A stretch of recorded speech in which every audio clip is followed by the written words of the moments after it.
Alabama's syndicated news talk leader, Rightside Radio. Phil Williams here live in the Rightside studios. Man, we got the local, the state, the national, sometimes the international, and oh yeah, like the dude just said, solid, conservative, and just plain right. Well, welcome to hour number 3 on this Taco Tuesday, and we're going to switch to Dipper number 3 as well. So union blues, although I just had a chance to speak to my guest a moment ago off the air, and he said you might want to continue calling this a walk in Biden's world because it fits. So you may be keenly aware of the fact that the United Auto Workers has made an extra determined effort to try and unionize Alabama's auto manufacturing plants. Between that on the national level, the teachers unions just doing their thing on the national level, and then the SEIU, and name them, they're all over the place. But there's an empowerment of unionization right now like we've not seen in modern history. Well, Mark Mix is the president of the National Right to Work Legal Defense Foundation. Also serves as president of the National Right to Work Committee, which is a 2.8 million member public policy organization. Basically, they're out there in the fight on the issues of unionization. Under his leadership, by the way, the National Right to Work Legal Defense Foundation has continued to provide legal assistance, free legal assistance to workers, and has utilized cutting-edge legal strategies to protect workers from the abuse of compulsory unionism. Basically, he's one of the good guys, and he's on the air with us right now. Mark Mix, how are you, sir? Bill, I'm doing great. Thanks for the opportunity to talk with you today, and thanks for the last 15 minutes of your show. I was watching, paying attention, and you're doing important stuff, that's for sure. Well, thank you for that. I appreciate it very much. Well, listen, I tell you what, I think it'd be beneficial before we go too much further for my audience to hear what is the National Right to Work Legal Defense Foundation. I mean, I'm familiar with special interest law firms. Is that what you guys are, and how does it work? Well, yeah, I guess we're special interests. We're in the interest of individual employees and their rights. The Right to Work Foundation has been around since 1968. We have 20 staff attorneys that do nothing but represent employees in their rights and their battles to basically protect their rights and expand their rights in the American workplace. Unfortunately, federal labor policy handed down almost 100 years ago says that union officials can have workers fired from their job if they fail to pay dues or fees. And so we've been defending workers since 1968. We provide that legal services for free. We have about 260 active cases today as you and I speak. And so we're out there defending individual employee rights and their liberty in the American workplace. Well, that's outstanding. I mean, I spent 8 years in the Alabama Senate. We actually enhanced our own right to work laws here and even embedded it in our state constitution. So right to work is a big deal for Alabama. But let me ask you, Mark, on the national scene, am I right in saying that the unionization efforts, the big labor, is somewhat empowered under the Biden administration right now? Yeah, absolutely, Phil. You know, President Joe Biden, then candidate Joe Biden, promised to union officials back in 2019 and 2020 from his basement saying he would be the most pro-union president in American history. And while part of that's true, what he really meant to say was he was going to be the most pro-forced unionism president in American history. Because most of the policies and the executive actions he's taken have been to empower union officials, giving them more privilege and more power to basically impose their will on workers across the country. Because if he was really for rank-and-file workers, for union members and those that support unions and those that, you know, may not want to be in a union but have to be because of federal law that forces them to associate with a union that may be in the workplace before they even get there, what he's done is he's hurt rank-and-file workers, and that was pretty evident. The very first issue that came about in the under the executive powers of the president was to shut down the Keystone Pipeline. Yeah. Well, Phil, you remember that battle, that under Obama it was you couldn't go forward. Trump basically said, let's go forward, help the energy production in the country and the refining production in the country. Well, Joe Biden promised the union officials and the environmentalists before he was elected he would shut it down the moment that he became president. Now, this is a union-only job where only union members were on the job under what's called a project labor agreement. And so when he shut it down 1 week into his presidency, he put a whole bunch of union rank-and-file members on the unemployment line. And the other things he's done policy-wise on the railroad strike and other issues have given union officials dramatic power over workers, not given workers any new powers at all. And so he is the most pro-forced unionism president in American history, making good on a promise he made at the beginning of his administration. And that manifests itself through lots of other areas, including now what is now a $40 million attack on the Alabama automotive industry by the United Auto Workers Union. Yeah, and we're going to get to that UAW thing here in Alabama in a minute. But I think we've seen, Biden talks about his whole of government approach to everything he does.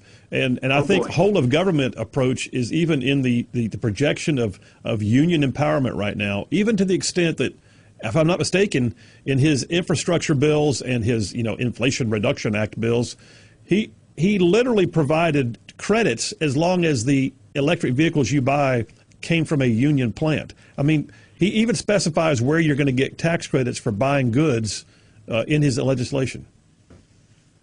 Yeah, that's right. It looks like you read the bills when you were in the legislature because you're paying attention to the details now. So good for you. But you're exactly right.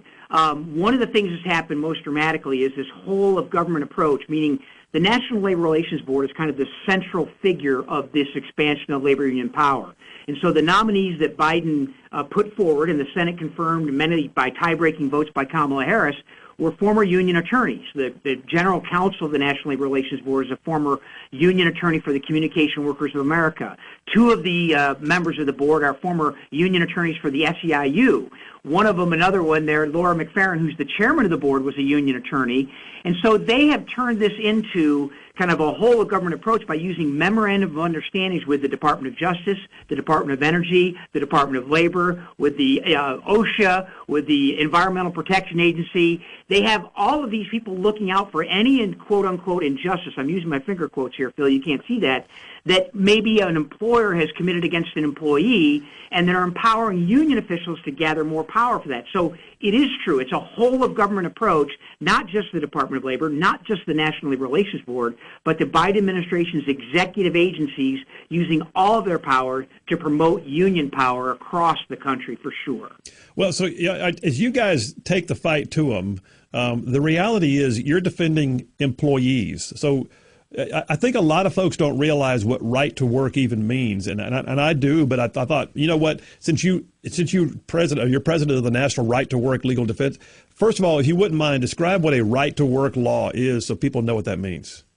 Yeah, Phil, it's really, really simple. And if it were any more difficult, I couldn't do this job. We believe that every worker has the right to join a union, participate in a union, associate with a union as they choose to do so, but that no worker should be compelled as a condition of getting or keeping a job to pay union dues or fees in order to keep their jobs. 26 states, including Alabama, have right-to-work laws on the books today, and they are very, very simple. It doesn't stop anyone. In fact, in the Huntsville area, the union density in Alabama is much higher than the union density in several states that don't have right-to-work laws, because what it does, it requires union officials to be held accountable by rank-and-file workers by voting with their pocketbooks and saying, you know what, if you continue to raise these radical political issues, I don't have to pay you and I won't pay you. In the states that don't have right to work, then if you don't pay your dues or fees, you'll lose your job flat out, whether you're the best employee, the worst employee, a mediocre employee, a black employee, a white employee. It doesn't matter. If you don't pay dues to a private organization, you can't work in those states where the union represents, quote unquote, represents you. Well, and we're also seeing on a national level, and I'll take this piece of our discussion up to the. I'll tell you what. Let me ask you this: we're going to talk a few more minutes, but can you hang on during a break so I know that we can stage this conversation a little bit further? Would that work for you? Absolutely, Phil. Okay. Glad to do that. Okay, well, great. Then let me ask you this question. Then we're seeing in some places right now that there are there are employee efforts to decertify the union altogether. Like they're saying, like, we're done with you. We want out. We don't even want you to hear anymore. Is that a national movement? Are you seeing that kind of trend? Yeah, absolutely. There's about a 40% increase year over year in the number of decertification elections. A certification election is how a union gets in. A decertification election is how employees can throw the union out. Now, here's a quiz for you, Phil, and I know you can probably answer this question. What do you think is easier, to get the union in or to get the union out? Well, I think once they get their craggy fingers in there, good luck. I mean, but that's right. And here's an example from Alabama. In Hamilton, Alabama, back at a company called NTN Bauer, The employees there who were represented by the UAW, they started their representation back in 1976, and the UAW's demands on these workers got more intense and more intense. So the workers there put together, it has to be just the employees. The employer can't have any part in this at all. If they do, then you can't get this election. So the employees got together. They got the right number of signatures. They had a first election, and the employees won. The union should have been thrown out. The union challenges the election results. The NLRB overturns the election. They rerun it. They have election number 2. The employees win again, and the union fights, overturns it. The NLRB demands it a rerun election. They have election number 3. This time, Phil, the union wins. Happy day for the union. Unfortunately for them, there were more votes cast in the union election than there were members and workers at the plant. Wow. So the NLRB had to throw the election out because obviously those results couldn't be true. Election number 4, the employees win again. The union objects. The NLRB orders a rerun election. Election number 5, the workers win. The UAW finally says, okay, I guess we've had enough. They've had enough. They walk away. 5 elections to try to get rid of a union as opposed to 1 election to get in. So we've seen, year over year, we've had over 130 different issues with folks calling us saying, can you help us exercise our rights through decertification? That's an unprecedented number for our organization, and we think that's about 55 to 60% of all the decert petitions that are filed with the National Labor Relations Board that are coming through our office. But to your point, there's been a dramatic increase in the number of times where employees are trying to get the union out, but it's very difficult. It's like trying to get rid of a fungal infection. I mean, my gosh. Yeah. All right, well, listen, I tell you what, Mark Mix from the National Right to Work Legal Defense Foundation, we're going to get you to hold on during a break. We're going to take a break because we got to go ahead and give some of our folks a shameless plug so they can support the show. And then we'll come right back and wrap this conversation. All right, we're going right back to the phones right now. Mark Mix is with us. He's the president of the National Right to Work Legal Defense Foundation. We're in number 3 of today's Triple Dipper. I'm calling this section Union Blues. Mark, let me jump on the topic of the UAW's efforts in Alabama. By the way, you've got some Alabama background, I understand. Well, politically, and you're going to want to play politics, you got to go to Alabama. But I was back there battling Paul Hubbard, who then was the president of the Alabama Education Association, probably one of the most powerful. His apex of power was in the late 1990s, and when he ran for governor and all that good stuff. You remember him too. I can see on the screen. You're smiling. Yeah. Oh yeah. Absolutely. Yeah. That was the zenith of teachers union efforts, and I'm proud to say that I was able to be a part of helping to emasculate the teachers union for a number of years. They're starting to regain some of their strength. Because I think too many Republicans left in the legislature don't remember the fight. But let me ask you this. The UAW, sour grapes, they lost their vote at Mercedes. They, of course, came out and protested. Why would they do anything else, right? It's always somebody else's fault. So they're gonna try again, but the National Labor Relations Board, they hold this thing in their hands right now. What do you anticipate here? Yeah, that's exactly right, Phil. Well, the news is not good. So here's the way this works. And this is another day in the life of Joe Biden, in that in August of last year, the National Labor Relations Board, who we talked about in the first segment, basically decided a case called Cemex. Cemex is a concrete production company based in Mexico, has affiliates in the United States. And basically that case came down and decided that secret ballot elections were no longer the best use of kind of determining whether or not employees wanted to be in a union. They believe that the card check is sufficient. The card check is when the union officials can get someone to sign a card saying, I want to be in a union. They believe that's the best mechanism. But in part of that Cemex decision, one of the things that happened was they said that if an employer commits an unfair labor practice charge during a union election or before a union election, that the board, instead of issuing an order to rerun the election, to have a rerun and have a new vote, what they want to do is just basically say, okay, the employer has violated the so-called laboratory conditions necessary to conduct a ballot, and therefore they'll just impose a bargaining order on the company. That's exactly what's going to happen here in Mercedes. In fact, right before the vote for certification, the United Auto Workers filed unfair labor practice charges with the National Labor Relations Board. And they did that because that's standard operating procedure now. If you want to be able to block the outcome of an election, you file these ULPs before the election, and if you lose it, you go back and say, well, these unfair labor practice charges need to be adjudicated, and if the NLRB finds that there was one violation, just one, in many ULPs that might be filed, then they have the power to order recognition and bargaining order with the company saying, despite the outcome of the election, despite the vote, we are now imposing that you negotiate with the UAW over your employees. Yeah. That's exactly what happened here at Mercedes-Benz. They filed the unfair labor practice charges. Then they came in with the election. They lost the election by over 600 votes with 90% of the workers participating in that election. And because the results came out against them, they have now said they're filing objections to the election. So the election has not been certified. It's now in the hands of the regional director over in Atlanta. They will decide whether to issue a complaint. If they issue a complaint, then an administrative law judge will adjudicate these ULPs. And if they decide that the company, Mercedes-Benz, committed an unfair labor practice charge, it's likely the NLRB will order them to negotiate with the United Auto Workers.